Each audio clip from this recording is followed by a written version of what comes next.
This is Putting Veterans First, a presentation of the National Veterans Rights Association. NVRA is an organization with one thing in mind, putting the rights and best interest of our veterans first and foremost. This program will provide guidance to the 60,000 homeless vets seeking help, to the millions denied benefits, to the families of more than 17,000 vets annually who commit suicide. Putting Veterans First is hosted by Steinberg, a veteran who served in Vietnam as an explosive ordnance disposal specialist from 1968 to 1970 and a volunteer service officer for Vietnam Veterans of America since 1978. Now, here's Stu Steinberg.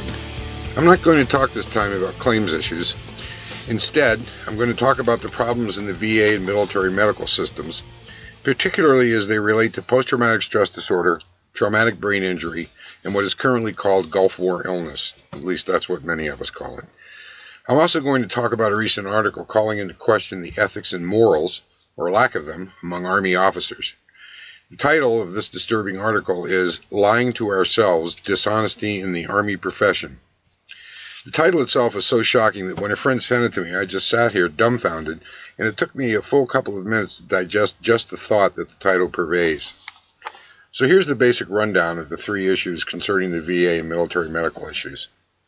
After all these years, it appears that the VA and the military basically have no more understanding of how to diagnose and treat PTSD and TBI, or what Gulf War illness is, and that it is more than just disturbing to read recent reports about how little progress has been made in these areas. In fact, according to a new report about Gulf War illness, the scientists studying the multiple maladies generally known to afflict a large number of veterans who served in the first Gulf War, that's Desert Storm and Desert Shield, these scientists can't even agree on what to call it. More disturbing is the fact that there is a group of scientists claiming that Gulf War illness is psychosomatic, that it is caused by mental or emotional problems. In other words, it's all in the heads of veterans with multiple disorders caused by their service in the first Gulf War. Some have gone so far as to say it's caused by PTSD or maybe even TBI. So, if you have fibromyalgia, a symptom of Gulf War illness reported by a large number of veterans who served in that conflict, you are imagining it. Your problems are all in your head. Recently, in January 2015, Nature magazine published an article titled, The Insurmountable Gulf. The lead-in was, 24 years after the conflict ended, scientists and veterans are still fighting for recognition of Gulf War illness. And that's a quote. This is very reminiscent of what those of us who served in Vietnam went through with the VA and the Institute of Medicine, an agency within the National Institutes of Health, in regard to the diseases now presumed to be caused by exposure to herbicides. I know quite a bit about this disgusting fiasco because I was one of the original 52 plaintiffs in the Agent Orange litigation. The lawsuit was filed in 1978, settled in 1984, and the first recognition of causation did not occur until 2000. 23 years after the suit was filed.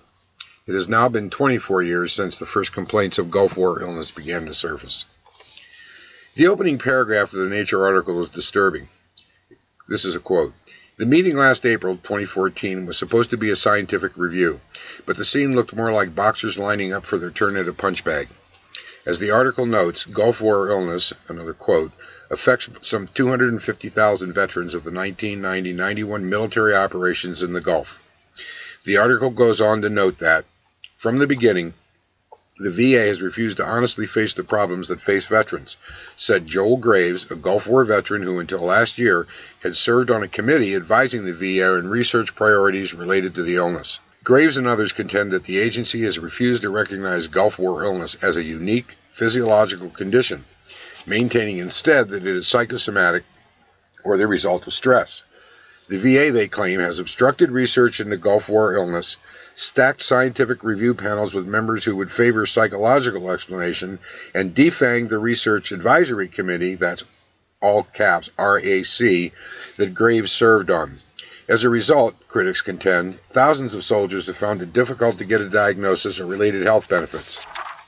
At the meeting, James Binns, an attorney and chair of the RAC, called the VA's actions, quote, morally and intellectually bankrupt.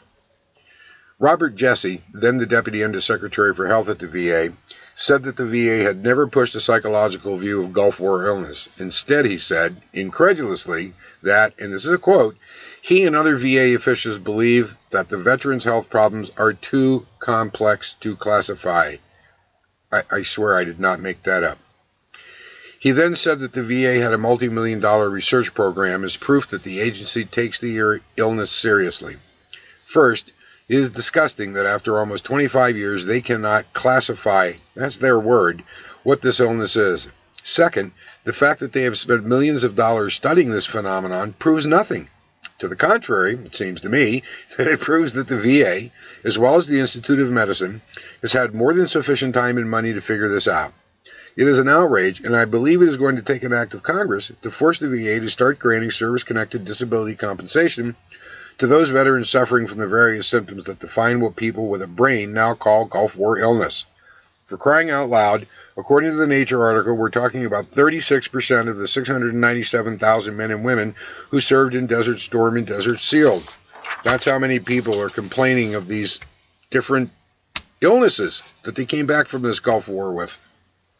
If you want to know how bad a deal this is, and this is a quote, in 1997, a congressional report determined that the VA and DOD were concentrating too much on psychological causes and called their research program, quote, irreparably flawed.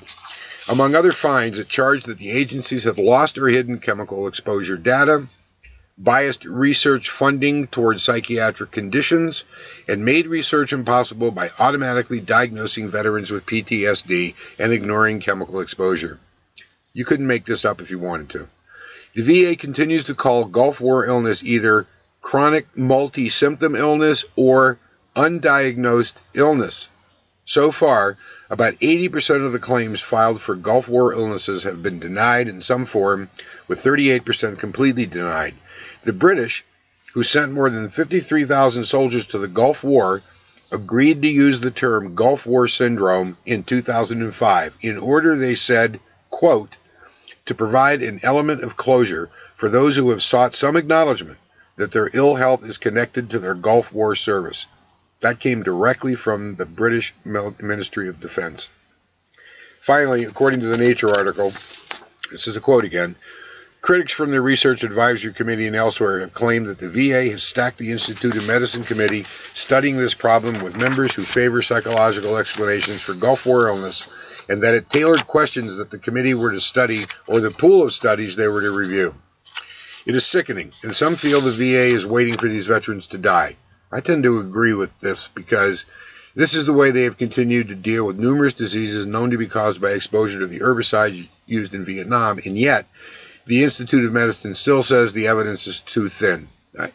In all my years, 30-something years I've been a service officer, I cannot begin to tell you how many of my Vietnam clients, dozens and dozens of them, in the small community basically that I represent, have had either basal cell or squamous cell cancers on their skin.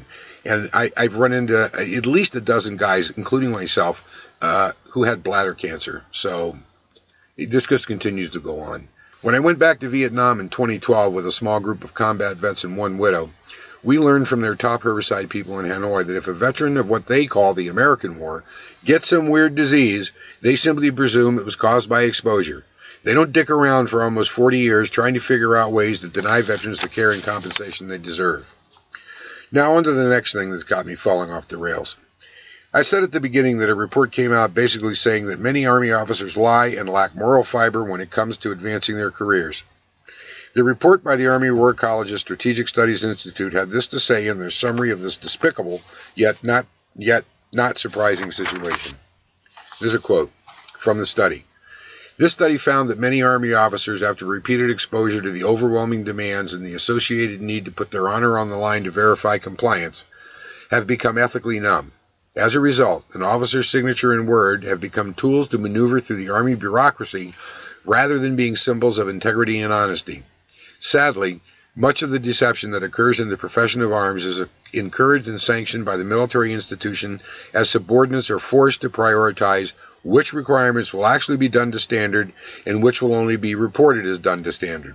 As a result, untruthfulness is surprisingly common in the U.S. military, even though members of the profession are loath to admit it. You have to seriously wonder how this filters down to the men in combat units who rely upon their officers for courageous leadership and a sense of good moral order. If they are lying on administrative reports, as an example, or lying to their superiors, are they lying to the men and women they send out on combat missions when the likelihood of enemy contact or IEDs is possible or probable? Are they actually reading detailed intelligence reports, or do they just thumb through them and then sign a document saying they read it? Do they actually go on all of the patrols they are supposed to lead, or do they put a senior NCO in charge and stay in the rear? Then there's the awards business. How many of the infantry officers who got the combat infantryman's badge actually met the requirements for that award? I can remember an occasion in Vietnam that was reported in the Stars and Stripes where a general was flying over a battle at several thousand feet, did not take enemy ground fire, and somehow managed to get the Distinguished Flying Cross. The authors of this article went on to say that, and this is a quote, "The first step toward changing this culture of dishonesty is acknowledging organizational and individual fallibilities. Until a candid exchange begins within the Army that includes recognition of the rampant duplicity, the current culture will not improve." Believe it or not, the authors actually recommended, and this is a quote, that leaders at all levels must lead truthfully. Given what I know about military culture, I will be very surprised if this conversation ever happens. I have a good friend who was more or less forced out of the Army after 23 years, most of them as a Ranger, because he refused to gin up reports and say what his superiors wanted to hear while he was leading a counter-narcotics team in Afghanistan. I could go on with discussing this report about dishonesty among Army officers, but I think you have the gist of the issue, and you can find this thing online. If you go back and listen, once this is up on our website, you'll get the title again. So anyway, I'm going to talk about the problems around PTSD and TBI in my next podcast. Thanks a lot, and see you the next time. You've been listening to Putting Veterans First, a program designed to help millions of vets and their families receive the benefits and care they deserve. Putting Veterans First is a presentation of the NVRA, the National Veterans Rights Association.